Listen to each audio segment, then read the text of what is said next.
ఇదిగో పోలీసులు జనాలు ఫుల్ కొట్టుకోవడం జరుగుతుంది అనమాట. ఫుల్ అసలు జనాలు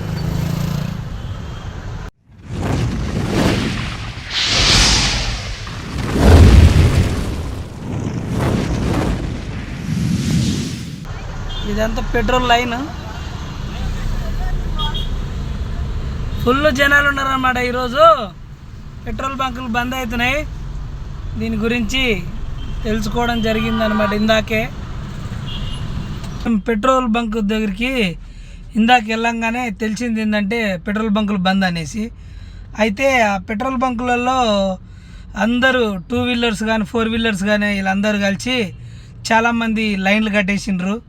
కొంచెం ఎవరన్నా జస్ట్ ముందరికి వెళ్తే చాలు వాళ్ళను వెనకకి తిరిగి మరీ కొడుతున్నారు. బంకులలో చాలా అంటే చాలా ట్రాఫిక్ జామ్ అయిపోతుంది. ట్రాఫిక్ కూడా ఎంత జామ్ అయింది ఏంది అనేది మొత్తం చూపిస్తాను. కానీ ఇప్పుడు అన్ని బంకులు బంద్ అని చెప్పేస్తున్నారు కాబట్టి లేని వాళ్ళు ఎవరైనా ఉంటే కొంచెం ఒక్కది తగ్గే లైన్లు తగ్గిన తర్వాత కొట్టించుకోవడం అని అనుకుంటున్నా, కొట్టించుకొని చెప్తున్నా. అయితే ఏంటంటే ఈరోజు సాయంత్రమే తెలిసింది ఎక్కడో ఛత్తీస్గఢ్ ఎక్కడి నుంచో ఆయిల్ ట్యాంకులు రావాల్సిన ట్యాంకులని నిన్న ఏదో కోర్టు ఇట్లా డ్రైవర్ల మీద ఏదో తీర్పిచ్చింది అనేసి డ్రైవర్లు అందరు కావాల్సి చేస్తున్నారంట.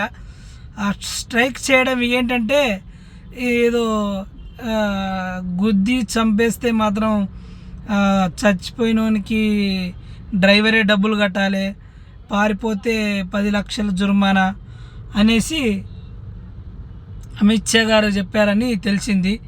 అయితే ఇది ఏం జరుగుతుందంటే ఈ ట్యాంకర్లు ఆయిల్ ట్యాంకర్లు వెనక్కి అక్కడ ఆపేసి ఈ స్ట్రైక్ చేయడం జరుగుతుంది. కాబట్టి మనకు పెట్రోల్ షార్టేజ్ రావడం జరుగుతుంది. కాబట్టి జనాలందరూ ఫుల్గా బంకుల దగ్గర ఫుల్ కొట్టుకుంటున్నారండి. అందు గురించి కొద్దిగా తగ్గిన తర్వాత వెళ్ళడం బెటర్ అనేసి నా అభిప్రాయం. చూసి వెళ్ళండి. Okay friends.